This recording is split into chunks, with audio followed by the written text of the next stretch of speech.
Okay, so look, we've got lots and lots to get through. I'm not going to go on for too long, but we've got a wonderful day outside. We're going to make it a wonderful day inside. I'm going to pass you over straight away to the CEO of Greenlight, Warren Cowan. Thank you.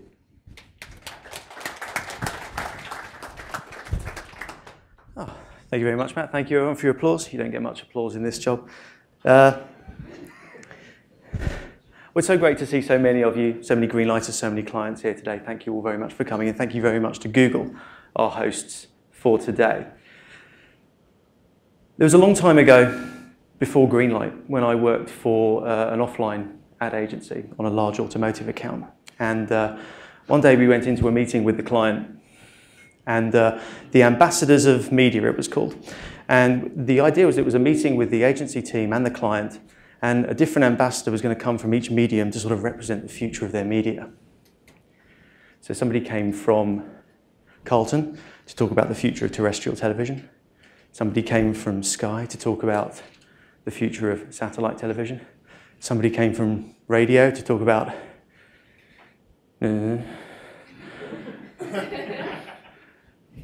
don't remember the rest of them. I guess that's show business. But curiously, there was no man from the internet. But had there been, I'm pretty sure it would have been someone from this office here. And the thing that they were talking about the most was in the future of their medium that struck me was the thing that was going to catch on, that was going to be massive, that was going to take the world by storm, was the red button on the control that you'd be able to press on the television whenever you were watching an ad. And that was going to revolutionize the way we would watch TV and the way we marketed to our customers and the way we interacted with brands. And it was all going to change. And this was going to catch on. Now, that was 1999, and as I'm sure many of you will be aware, it didn't quite get the momentum that everybody thought it would. It really hasn't become the sort of ubiquitous thing that everybody forecast. And the thing that stands out for me from that day, comparing it with today, is the rate and speed of which some things don't really go anywhere at all, and the rate and speed which some things pretty much go everywhere, go global, go mainstream, and pretty much become the de facto way of doing things. And digital has very much been the way that has happened. And that means change, breakneck speed change. And that's what a lot of us are facing today. And that's what we were discussing with Matt when he came to see us at our offices a cold winter's morning just a few months ago. And we were discussing the challenges that marketers face. Not just extrinsically from a marketing point of view, but also internally within their organizations, testing, proving, justifying, fighting for budget over activity, even just sheer responsibility for different things. And I recently had lunch with a client who'd taken a sabbatical. They'd just been out of the digital for a couple of years, and they were coming back in. And they were mind-blown at the speed of change over the last few years. And very much almost the fabric of the internet, where previously the internet had just been this place where companies had had their websites, and users would dial in or log in and come and interact with those brands, hopefully take some action based on whatever marketing activity drew them in, and then go again. And that's changed fundamentally to the point where the user is now the core of the internet. And brands are trying to work out how to position themselves around the user on multiple screens, on multiple devices. There was a time where you could just worry about a few channels. You'd have your search line, you'd have your affiliate line, you'd have your display line, you'd have your email line. In fact, many clients, some of you here, took great prowess in telling me that you didn't have a digital media line. Very proud of that fact, with no respect for what was historically old digital advertising. But that's fragmented. It's no longer just a few lines. There's remarketing, retargeting, pre-marketing. There's digital display. There's targeted digital display. There's new search products. There's ads on social networks, ads on video sites. So now we have to track the customer across an increasing number of channels. And they're not just content to browse. They're not just content to log in, have a look, go away. They want to talk to each other. They want to share things. They want to pass on comments, pass on photos, pass videos, pass judgment. And they're not just content with doing it on one device. They now want to do it on multiple devices. There's the PC device, there's the TV, and now there's mobile. This year might finally be the year for mobile, as we've all been told every year since time immemorial. But even mobile is no longer just the mobile. Mobile is now firmly entrenched into different behaviors on tablets and on phones. Both very different devices, both used very, very differently in consumer behaviors. So, if we're multi-screen, we're multi-channel, we're multi-behavior, it's little wonder that brands are trying to work out certain things. One of those things, where's the brand supposed to live? Is it our digital backbone, our e-commerce website? Is that where we're all supposed to live? Is the brand supposed to lead on the blog? Is it supposed to lead on a Tumblr, a Google Plus page, a Facebook page, a YouTube channel? Where is the brand supposed to live? And the short answer is it's supposed to live on all of these and interact with the user on all of these, on all screens, wherever that user best decides and is able to interact with us. And is it little wonder that mainstay analytics, methodologies, analyses, techniques, or even understandings are struggling to keep up?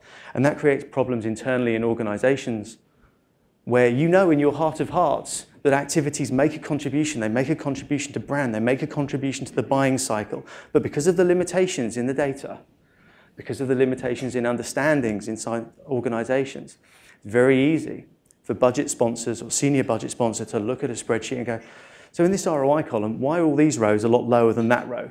Well, why don't we just cut those rows?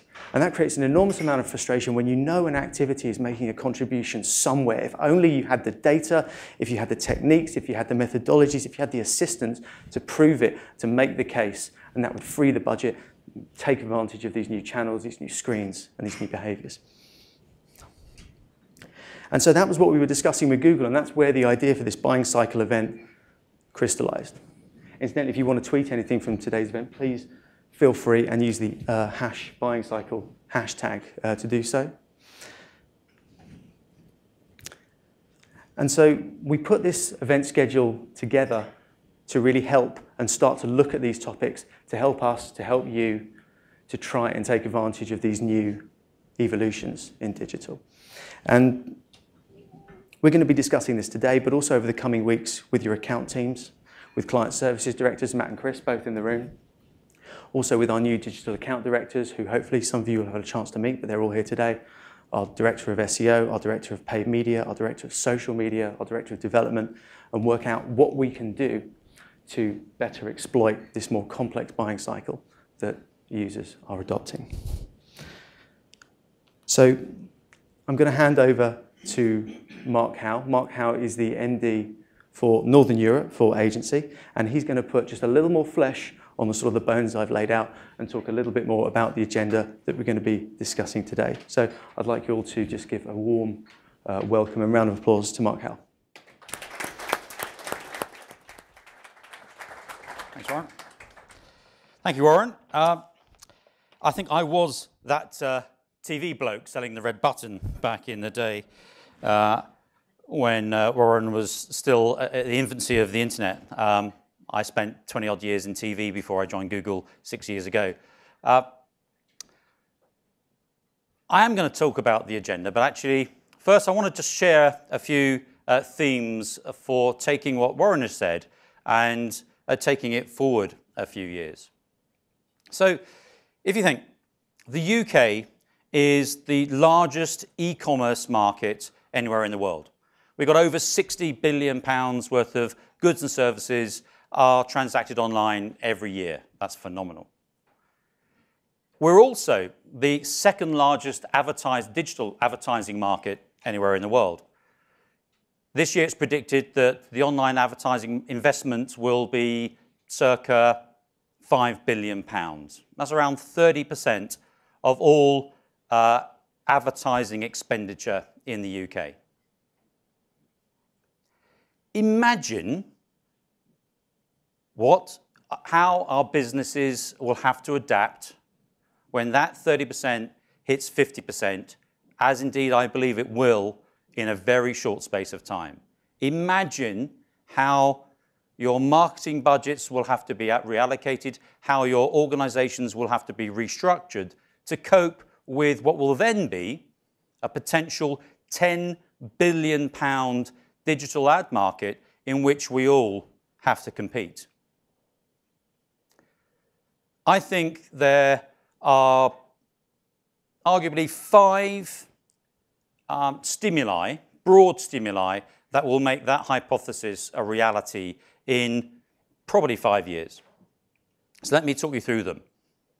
A lot of which will be covered in the buying cycle that we'll be talking about today, but others won't necessarily just be covered through today, but are areas that we should all be very mindful of.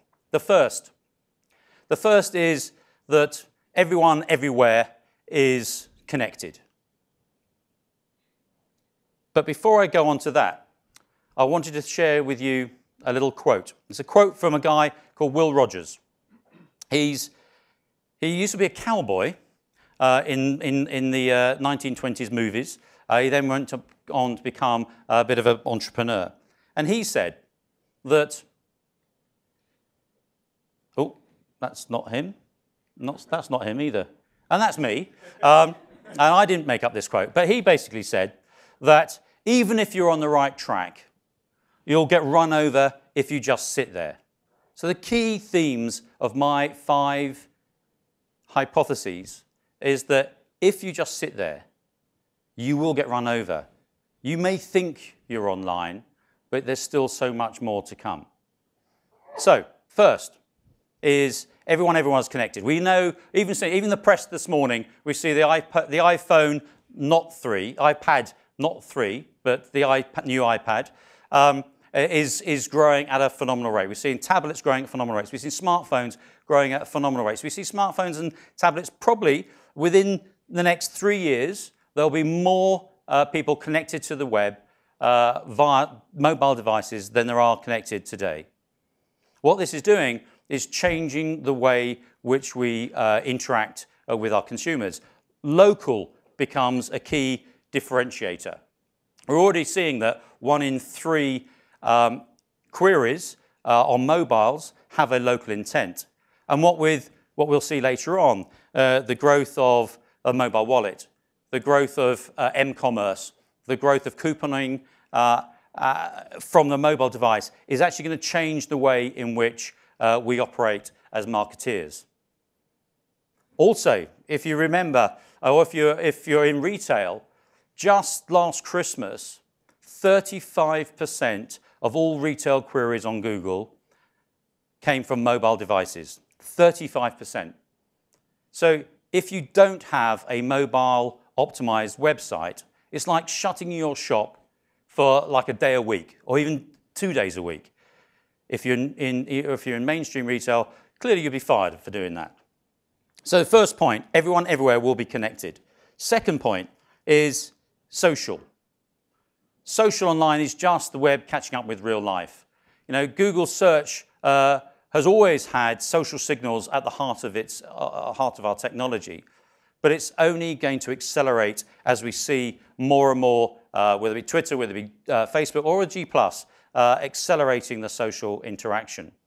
And let's remember that word of mouth is as powerful as any advertising medium, and digital word of mouth is probably even more powerful. Third, the digitization of everything. Consumers are in control, as Warren says. Consumers are increasingly in control, have much more choice. Technology is empowering them to do that. The devices for mobile are enabling consumers to have a return path with every form of media. Second screen, I believe, will outstrip the power of the first screen. And with the advent of interconnected TVs, we're also going to see a whole new rich advertising medium becoming available via the opportunities afforded by the second screen or even the interconnected screens. So that's third. Fourth. The fourth, I've completely forgotten. The fourth, actually, the reason I've forgotten it is because it's got a bit of a fluffy title to it. It's the intersection of art and science. And you'll hear much more about that today. And I've put this in specifically for the Greenlighters in the room as well. The intersection of art and science, it's ad-serving technologies are accelerating the way in which we can personalize and target our consumers. At the same time as that ad improvements, we're improving the ability to have richer, engaging media choices through, I guess, through the ad, dynamic ad insertion. At the same time, when I talk about art and science, is very much what we're talking about today. We call it the full value of search, the ability to know more about attribution, to know more about online to store, to more about conversions on your business. And also the full value of digital, full value of display, how you can make most of mobile, how you can make most of video on demand. We're already seeing really rich and engaging delivery of advertising through YouTube, because through our TrueView programs, where you only pay for what you watch. And of course, the next stage of the development of interconnected TVs. So, all of this, what I call art and science, is going to deliver much more accountable media. I genuinely believe that unaccountable and unoptimizable media will become marginalized. And hence my fifth stimuli is real-time rules. Real-time rules. You know, measurement is great. We all love measurement. Measurement in real time is a lot better. We're seeing the advent now of tools and products that enable us to really engage with consumers and understand their movements in real time. And trading desks and biddable media, I believe, genuinely will change the face of marketing over the next 5 years and will allow for online advertising to boom. We'll see that all media that's, as I said, it's unoptimizable and unaccountable will be marginalized, and ad buyers who understand data will become kings of understanding the consumer better and therefore being able to make better buying choices across all media, not just search and display. So I would argue that data-driven marketing will win out, unquestionably. Now, so my 5 themes: always connected, that's really your mobile piece. Social, well, we'll hear more about that later today. The ad technologies, art and science, data-driven marketing, and the other one, which I'd forgotten, which is the digitization of everything. 5 key stimuli that I believe will mean that 50% of all advertising in the UK will be digital within a very short space of time. Now, you may believe that's over-egging it, you may believe that's simplifying it, but I genuinely believe that marketing has got a lot more complicated, and we need to understand these rules to enable to engage better with our consumers, which is why you need experts like Greenlight. So I'm delighted that we're sharing the platform today with Greenlight, but first I'm here really to introduce the day. We've got our next speaker is Gabriel Hughes. Gabriel is our expert in attribution, a man who can make even attribution sexy and exciting, that I'm really looking forward to hearing, because I've not found it that sexy or exciting before myself. But so remember, enjoy your day and try not to get run over along the way. Thank you very much.